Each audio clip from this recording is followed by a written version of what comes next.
Hello and welcome to. I'm not even going to figure out what episode we're on anymore because I don't know. So, welcome to another PEM podcast, the Psychic Eye Mystery Podcast, starring me, Victoria Lloyd, and my fabulous sister, Cindy. Hello, coming to you from Michigan and the unknown. We're not going to give any details about my sister. Somewhere in the United States out there she is, floating around.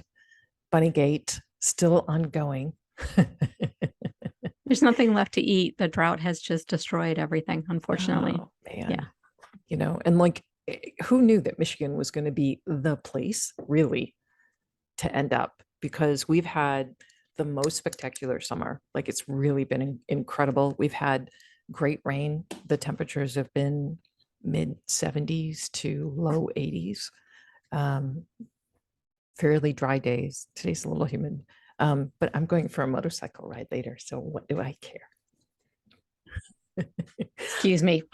Stop. I was so excited about this motorcycle ride. You have no idea. So for those of you who don't know, and why would you? I don't really share my life much either. I'm seeing a guy who is 6'5".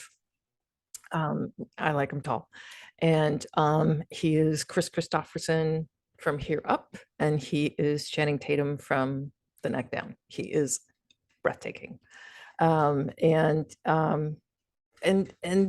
occasionally a lot of fun. Occasionally. So anyway, so he's an engineer, and he works on software for motorcycles. So he is a motorcycle kind of expert. He teaches motorcycle riding and all that stuff. And one of the first nights that he came over, I made him dinner, and I walked him out. He gets on this motorcycle, and out of the parking lot, he's doing a wheelie. And I'm like, okay, all right, I'm smitten. That's it. I'm done. You're sexy. Okay. Well, you're going to have a hard time hanging on because he has no love handles to deal with. So I'll find a way. Okay. I will find. I have there's faith. enough there for me to hold on to. I have faith that you'll find something to hang on to. Yes, he's a beautiful man. Anyway, so I'm going for a motorcycle ride with him later, and like, I have my helmet and I have a jacket. And I'm 22 years old. I know, it's so stupid, but like, I'm really excited. I've never been on a motorcycle ride, so this will be, got to try everything once, I guess, right? So I guess for me afterward, you know what happened. I do. Yeah. Please put that on my tombstone if that happens. Yes. Be like, here lies Victoria, splat. Because I will laugh from the other side. I will laugh. Speaking of the other side. So I did a reading for a woman whose brother-in-law came through, and he was the first one through. And normally, just so everybody knows, normally it's someone for me at least, it's someone in the ancestral tree. So normally it's parents, grandparents, sometimes even great-grandparents, depending on who's still alive down here. But there was none of that. So this gentleman steps forward. He's the brother-in-law. He identified himself by name, which is like a rare for me.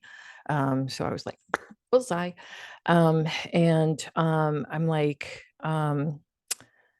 I think I was asking her, I said, did he die like that? And she goes, yeah. And I'm like, wow. I said, gosh, he just making me feel like he was alive one minute and then dead the next. And she goes, yeah, he was murdered. I wish I had a symbol for like murder so that they could show me, like I have one for suicide.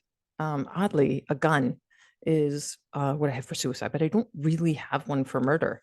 So he was just kind of random violence. And the very sad thing was his brother had driven by, waved at him minutes, like 2 minutes before he was murdered. He was murdered at a gas station. His brother had driven by, saw him. His brother was on his way to work.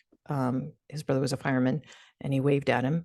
And, to this day, this brother still feels really, really guilty that he didn't stop, because he's, thinking like, woulda, coulda, shoulda.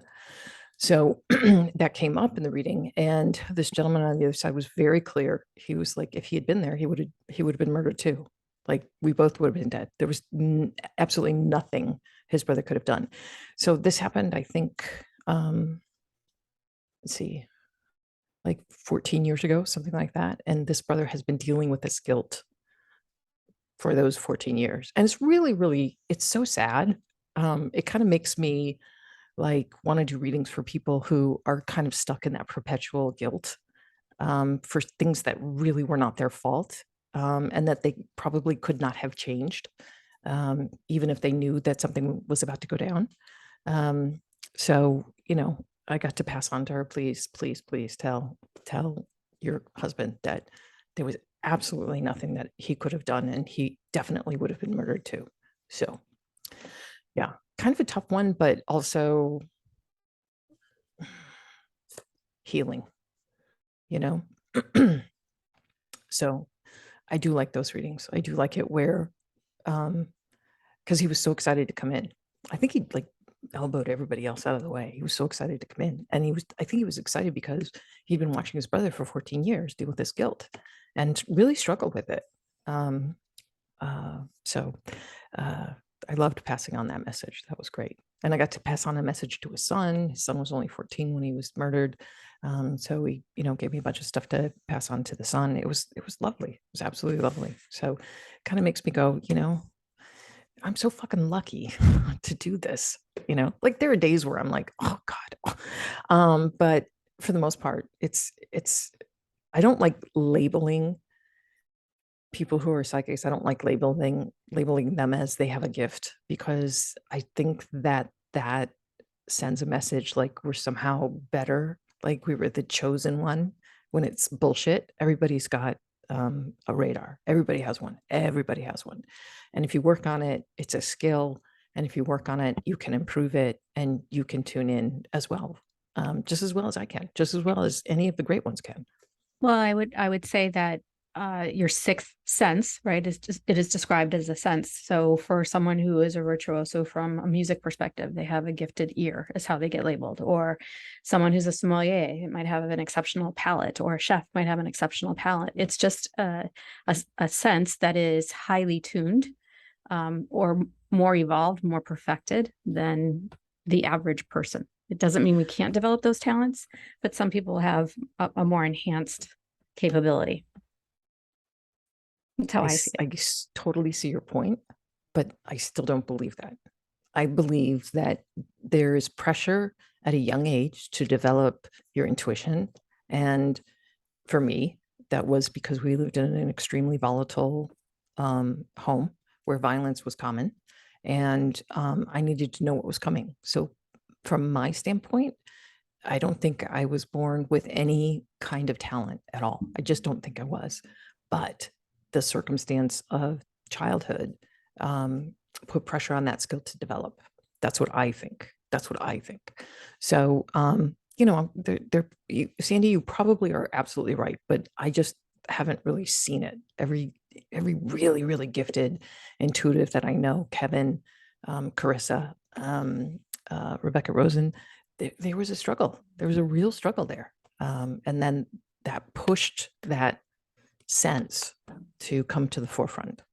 So it's kind of like, if you're put in a perfume factory and told smell all the perfumes all the time, you get good at smelling perfume, to the different subtleties of perfume. So that's the way I kind of look at it. I hate it when people are like, yes, I'm gifted. No, you're fucking not. You're just not. You're not. You worked on it. Take credit for the work, but don't sit there and think like some magic fairy came down and tapped you on the head and made you special. And why do you keep telling me that's what happened to you? I don't get it. Because it did happen to me with you. Blink. or as Doc, my bird, would say, boop. Boop. Every time I go in for a kiss, Doc is like, boop. It's adorable. So adorable. So book promotion. Lethal Outlook is another book in the Psychic. I don't even know what that is. It's another book in the Psychic Eye Mystery series. And this one, Abby is definitely now entrenched in Texas. And there's a family whose daughter has gone missing. They suspect the husband. Abby doesn't believe the husband had anything to do with it. And she and Candace have to get to the bottom, literally the bottom of it. You'll know if you read the story. Anyway, there's a scene. So in the background of this whole book, Kat, who is loosely based on my sister, very, very, very, very loosely, like very loosely, very, very loosely based on my sister, has arrived in Texas from her home in Massachusetts, and she is trying to plan Abby's wedding to Dutch. And Abby is not cooperating with anybody, which is apropos Abby, right? So anyway, so Kat has her kidnapped and brought to her. And so Abby's abducted, and she had an injury from the previous book. I think she was shot in the hip or something, if I remember correctly, or broke it or something. And so she's been walking around with a cane. And so her sister is confronting her, and Abby is like, what are you thinking kidnapping me? And she's like, well, you don't return any of my voicemails. And she's like, so you send this thug to manhandle and grope me? And the thug is like, hey, I didn't manhandle and grope you. And Abby goes, you broke my cane.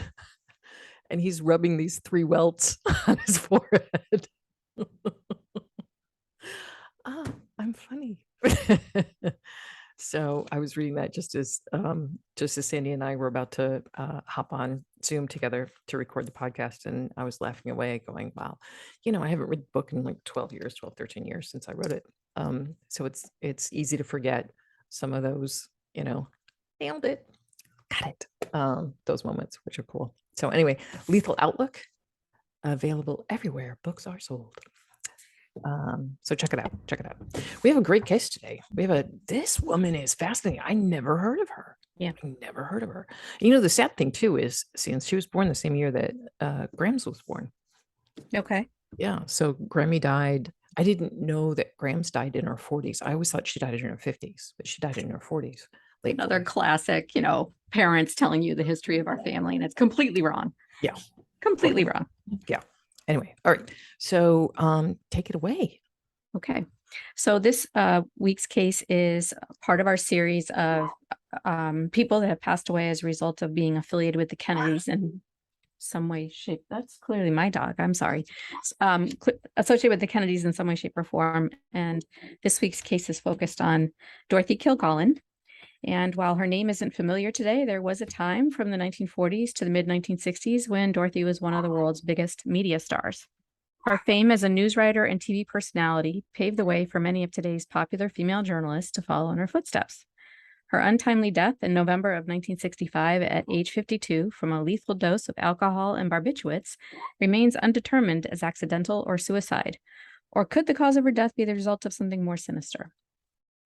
Born Dorothy May Kilgallen on July 3, 1913 in Chicago, Illinois, Dorothy had journalism in her blood. Her father, newspaper reporter James Lawrence Kilgallen, moved the family to various regions of the United States until 1920, when the International News Service hired James as a roving correspondent based in New York City. James and his wife May settled in Brooklyn with their daughters Eleanor and Dorothy. After completing 2 semesters at the College of New Rochelle, Dorothy dropped out of school to take a job as a reporter for the Hearst-owned New York Evening Journal, a sister company to International News Service where her father was employed. She quickly became a star reporter in her own right, covering court cases that in 1935 included the trial of Bruno Hauptmann, accused of kidnapping and killing the son of aviator Charles Lindbergh. In 1936, eager to make a name for herself after being promoted to a columnist, Dorothy was one of 3 New York journalists competing in a race around the world using only transportation available to the public. Dorothy finished in second place by completing her journey in 24 days, 13 hours, and 51 minutes. In late 1938, Dorothy began writing a daily column called The Voice of Broadway for Hearst's New York Journal-American. The column, which she wrote until her death in 1965, featured mostly New York show business news and gossip, but also ventured into other topics such as politics and organized crime. The column's popularity grew quickly and was syndicated to 146 newspapers. On April 6, 1940, just shy of her 27th birthday, Dorothy married Richard Colmar, a Broadway musical comedy performer. Partners in life and in work, the couple had 3 children, Dickie, Jill, and Carrie. And early in their marriage, Dorothy and Richard... Excellent. Children are home. Ignore the lurking creature behind me. This is so professional.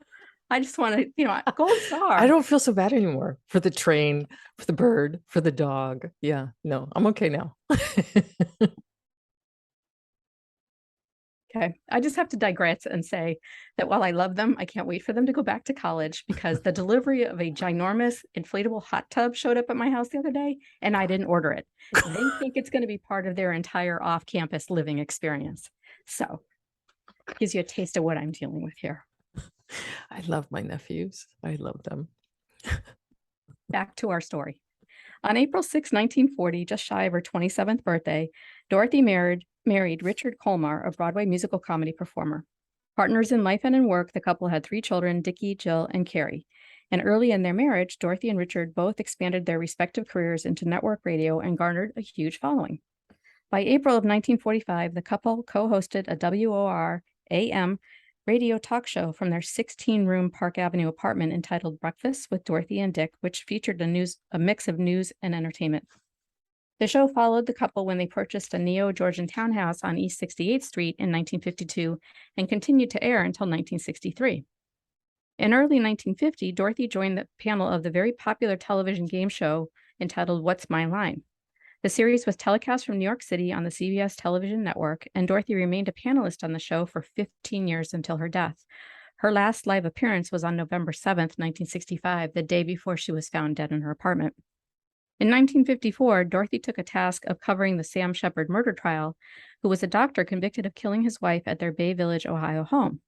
Dorothy was astounded by the verdict because she felt there were serious flaws in the prosecution's case. 9 years after the verdict and sentence, and after the presiding judge had died, Dorothy joined forces with F. Lee Bailey to reveal evidence that the presiding judge in the Shepard case was biased against the defendant. In July of 1964, a federal judge ordered Sam Shepard's release from prison, and after Dorothy's death, Shepard was retried and acquitted of murder. In 1956, despite their friendship, Dorothy wrote a multi-part front-page feature story entitled The Frank Sinatra Story, which published intimate details about Sinatra's private life. The story was carried by multiple Hearst newspapers across the U.S., and the famous singer was so irritated by what Dorothy wrote about him that he purportedly sent her a tombstone with her name carved in it. Following the assassination of President John F. Kennedy in November of 1963, Dorothy became publicly skeptical of the Warren Commission's report about the assassination and Jack Ruby's shooting of Kennedy assassin Lee Harvey Oswald. Determined to ensure that Americans got the full story about what happened in Dallas in 1963, she began probing the police and the FBI investigations and compiled an extensive file of information about Oswald and Jack Ruby. Dorothy grew highly suspicious that something was amiss when she learned that San Francisco attorney Melvin Belli, a civil litigator who hadn't tried a murder case in years, would actually be representing Jack Ruby. Coincidentally, or perhaps not, one of Belli's top clients was prominent mobster Mickey Cohen, a connection that brought further speculation about the possibility of organized crime's involvement in the JFK assassination. Dorothy went on to publish several newspaper articles on the subject, which included a February 23, 1964 story in the New York Journal-American about a conversation that she had had with Jack Ruby during a recess in his murder trial. Dorothy reported that Ruby had a trembling handshake like the heartbeat of a bird and seemed unnerved. He was reportedly told her, "I feel like I'm on the verge of something I don't understand. The breaking point, maybe." After his conviction, Dorothy continued to investigate the story, convinced that the whole truth had not been told. After obtaining a copy of Ruby's June 7, 1964 testimony to the Warren Commission, she published her findings in August of 1964 in 3 installments on the front pages of the New York Journal-American, the Philadelphia Inquirer, and the Seattle Post-Intelligencer. Through her reporting, she revealed that Jack Ruby told Chief Justice Earl Warren that he believed JFK's assassination had been the result of a plot and insisted that he had not been involved. In 1966, Ruby's conviction was overturned by an appeals court, but he died of cancer before he could be retried. In September of 1965 column, Dorothy published a story about Lee Harvey Oswald and the Kennedy assassination, and in October, she apparently traveled to New Orleans to pursue a possible connection between Jack Ruby and the then Louisiana mob boss, Carlos Marcello, who had apparently ordered Ruby to kill Oswald to tie up some loose ends. But Dorothy never got a chance to finish her blockbuster story. On November 8th, 1965, she was found dead at her East 68th Street, New York City townhouse. Her death was determined to have been caused by a combination of acute alcohol and barbiturate intoxication, but the medical examiner was unable to determine the circumstance that led to the cause of her death. Dorothy's funeral mass took place on November 11th with 2,600 people in attendance. Mark Shaw, a former criminal defense attorney, author, and CNN legal analyst, spent years investigating the circumstances of Dorothy's death and believes that she was in fact murdered to prevent her from fully uncovering and revealing the truth about what happened in Dallas in November of 1963. Shaw points to several clues that were discovered at the time of Dorothy's death that indicate her overdose was staged. Her body was found in a townhouse bedroom that she never slept in, sitting up in bed, wearing makeup, false eyelashes, a hairpiece, and a matching peignoir and robe, not her usual pajamas, with a book that she'd already read turned upside down in her lap. Her required reading glasses were missing from the room, and an unfinished drink sat at the bedside table. Even though Dorothy was always cold and it was a cool November night, the air conditioning was inexplicably turned on. On-scene investigators discovered an empty bottle of Seconal sleeping pills and quickly concluded that Dorothy was yet another celebrity who had overdosed on drugs. The medical examiner, however, found the presence of 3 barbiturates in Dorothy's system: Seconal, Tuinal, and a powerful sedative hypnotic medication that Dorothy's doctor had not prescribed, and Nembutal. The remnants of Nembutal were discovered in the rim of the glass recovered from her bedside table, pointing to the fact that the dangerous drugs had been administered in a powdered form, blunting the conception that Dorothy died accidentally. Instead, Shaw's meticulous investigation suggests that Dorothy died when she consumed a drink that was spiked with the 3 lethal drugs by a man with whom she was having an affair, an Ohio newspaper columnist named Ron Pataki. Ron was supposedly the last person to see Dorothy alive, reportedly meeting her at the Regency Hotel bar a few blocks from her East 68th Street townhouse during the early morning hours of November 8, 1965, and then accompanying her to her townhouse where she was ultimately found dead shortly before 9 a.m. by one of her closest friends, her hairdresser, Mark Sinclair. Dorothy's intimate relationship with Ron meant that he was one of the few people in which she confided in about her research and conclusions about the JFK assassination. It's likely Pataki was spying on Dorothy at the behest of the FBI or the mafia or both. A few hours after she died, but before police arrived, witnesses saw FBI men or perhaps mobsters dressed as agents carrying files out of Dorothy's Manhattan townhouse. Members of her household reported that Dorothy's notes and files from her investigations into Jack Ruby, his mafia connections, and the Kennedy assassination were missing. And to date, the documents have never been found. For years after her death, Pataki made several incriminating statements indicating that he knew her drink had been poisoned, including authoring 2 smoking gun poems that he published. Despite his complicity in Dorothy's death, Pataki has never been charged in Dorothy's murder. Dorothy Kilgallen was a mix of Oprah Winfrey and Barbara Walters, and yet sadly, her fame died very quickly following her passing. The rumors of her death being attributed to a drug and alcohol dose sullied Dorothy's reputation and served to publicly discredit her in her years of stellar reporting. And as a result, Dorothy was soon forgotten by the very public she had worked so hard to inform. In the aftermath, in 1979, a U.S. House committee in reinvestigating the JFK assassination concluded that Marcello had motive, means, and opportunity to have President John F. Kennedy assassinated, though the committee was unable to establish direct evidence of Marcello's complicity.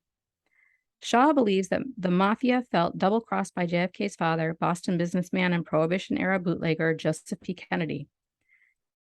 Kennedy also asked the mob to swing the 1960 presidential election using his influence with the unions in the West Virginia and Illinois, and the 2 states Kennedy needed to carry to defeat Richard Nixon.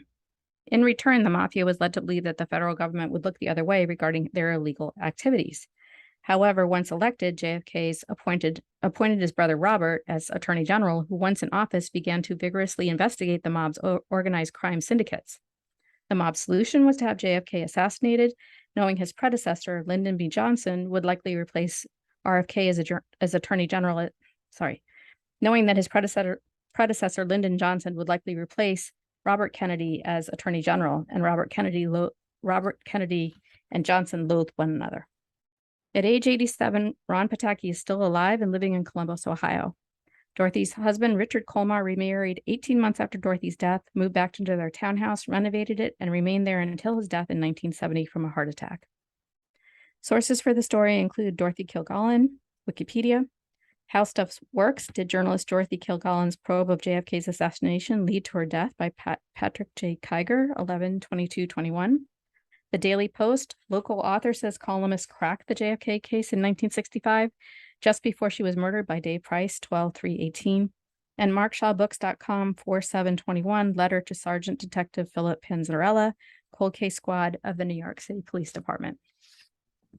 So, what do you think happened? So it's really interesting that Dorothy died in a very similar manner to Marilyn Monroe, right? Coincidence? It's really interesting that It's convenient, if nothing less. It's convenient. yeah, it is. It really is. So let me get this right out of the way. Well, a couple of things right out of the way. One, I've always believed, Lee Harvey Oswald acted alone. I do not believe he was hired by anybody. I have looked extensively into his history. He was the perfect candidate to try and gain fame from murdering a high-profile person. So we've seen this in pretty much every mass shooting episode since, right? So I don't believe there's just no connection between Oswald and crime. It's just not there. There's no there. So was Ruby hired to murder Oswald? Why? He wasn't hired to murder JFK. He did it to gain fame. That's why he did it. So Ruby acted alone, I believe. I don't think that he was hired by anybody. I think Ruby was fairly disturbed. I think he was really upset that his president had been murdered, and just, in a moment of rage and opportunity, murdered Oswald. I don't believe that there's any connection to Ruby and organized crime. In fact, Ruby's brother, I think, several years later, went to his grave saying, my brother was a patriot. He loved JFK. He loved him. So it's understandable that he would want to murder the assassin. So I absolutely believe Ruby acted alone. And I know that there's all of this room, right? All of this room for these conspiracy theories to catch fire and, run amok. And I think that Dorothy probably wasn't the most honest of reporters. I think that she was more interested in fanning the flames than she was necessarily in telling the truth. I don't know that she had the most intense journalistic integrity. I've just questioned that. I'm just put it out there. I just think that she was like, in it for the clicks, for the viewers, for the listeners. She was living previously in a 16-room Manhattan. Like this woman was used to a nice lifestyle that had come to her from exposing gossip, Frank Sinatra, blah, blah, blah. So she didn't shy away from things that could be interpreted differently. And I think that it helped her career. I think that she was kind of a big gossip and enjoyed passing on, I heard a rumor, blah, blah, blah, blah, blah, and trying to find links that people would believe were more than they were. Do I think she was murdered? 100%. I think she was murdered. Absolutely. I think she was murdered. I think Pataki murdered her. I think that they were having an affair, and I think Dorothy wanted it to end. And I think that she had something on Pataki. And I think in light of the Frank Sinatra story, I think that he was worried that she was going to run it. So he killed her. I think he murdered her. I think the FBI moved in to clear out files, etc., because that's what they did with Marilyn. They had to get rid of the listening devices, et cetera, et cetera, et cetera. Of Right. course, Dorothy would have been targeted as someone that the FBI would have been very interested in who's she talking to? What does she know? Blah, blah, blah. So I believe they had her home bugged. I believe they were very interested in her files because if she's doing all of this background work on a mobster, of course they'd want those files, right? Of course they would. It's evidence Yeah. they can use to go after this mob boss. Right. So that's that's truly what I believe happened. I believe she was murdered. I believe it was Pataki. I believe it was because he was afraid of what she was going to expose about him individually. Hence why he was still walking around after he published 2 smoking gun poems. So yeah, the mob didn't care, because they didn't hire him. Do you think that he'll ever be brought to justice? No, no. When I tuned in on his energy, he feels like his memory isn't there. Mhm. And I don't want to, accuse anybody of having dementia or Alzheimer's that doesn't, but there's a sense of like those types of diseases, for lack of a better word, they're kind of easy for me to pick up. And when I aim my radar at him, that's kind of what I'm hitting. So he might have a fantastic and clear memory, but I don't think so. That's my opinion. So my opinion is that his memory's gone. And he probably soon will be too, because he's 87. Yeah. So yeah, that's what I think happened. Okay. He got away with murder. So Marilyn Monroe, tons of speculation. Simple suicide, unfortunately. Dorothy, straightforward murder. Yeah. No conspiracy. And Mary Pinochet Meyer, again, no conspiracy. Right. She was targeted because she would have been easy to molest, easy to rape.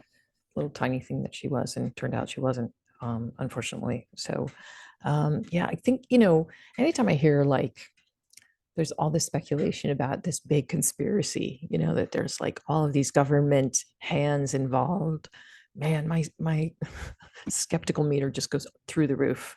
Mostly because when have we ever seen the government carry off anything smoothly, right? That's Without true. anybody knowing. Like it just does not happen at all. It's going to be bungled more often than it's going to be carried out.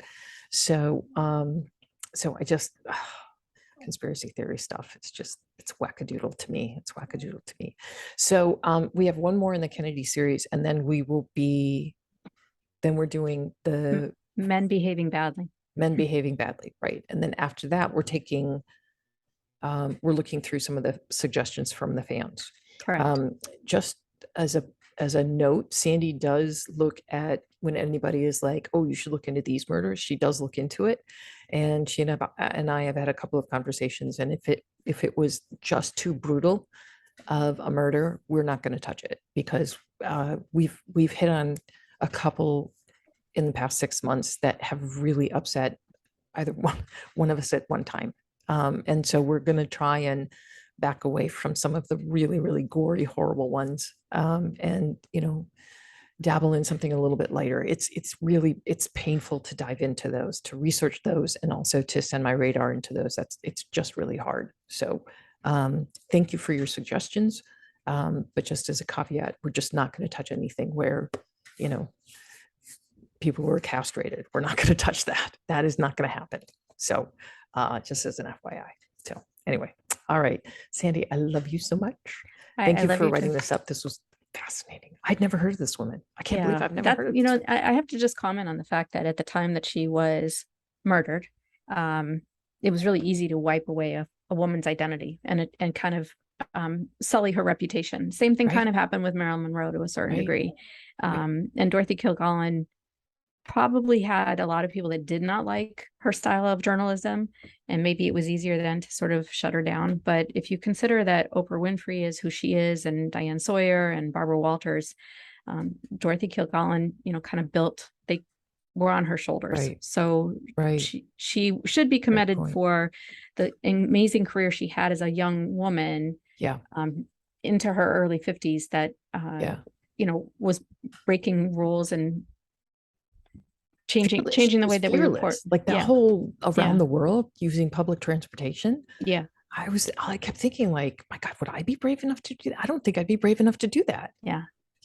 Like Sure. I kept thinking like, who did she take with her? Yeah. I don't know. I don't know. Was it alone? My God, Yeah. in was that the 1940s, 1950s? It was early 1950, I think. Yeah. Yeah, like holy wow. Like like Actually, it was that's- 1936, oh my God, that's right even after World War II. Or no, right was as World War II was getting started, excuse me. holy shit. Yeah. That's and what route do you even take? Like just to set off on that, and as a young woman, I, Yeah. mad props for that. That's just incredible, really incredible. Woman's fascinating. She's absolutely fascinating. It's a shame that her life was cut short for sure. And thank you again for digging in and pulling her out so that we could give her at least a little bit of credit. Yeah. My pleasure. And where it's I definitely due. I apologize to the audience for the disruption during the middle of the story. I'm sure there is now no more food in my refrigerator because they come home. Yeah. That's all. Yeah, the Sasquatch walks by, Sandy. What's in the fridge?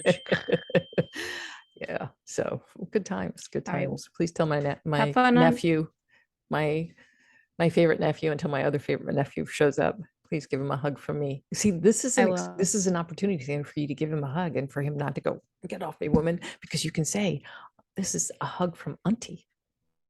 Yeah, that's not going to work, but thank you for the suggestion. Oh, give it a try. Give it a try. I'll try. All right. So thank you all for tuning in, and we'll be back next week with our last installment within the Kennedy Connections, and I will try and have a quieter recording session as a result. And hopefully I will be alive after my motorcycle. Please be careful. Yeah. No. All right. Love you. I'll talk to you soon. You Okay. too. All right. Thank Bye. you.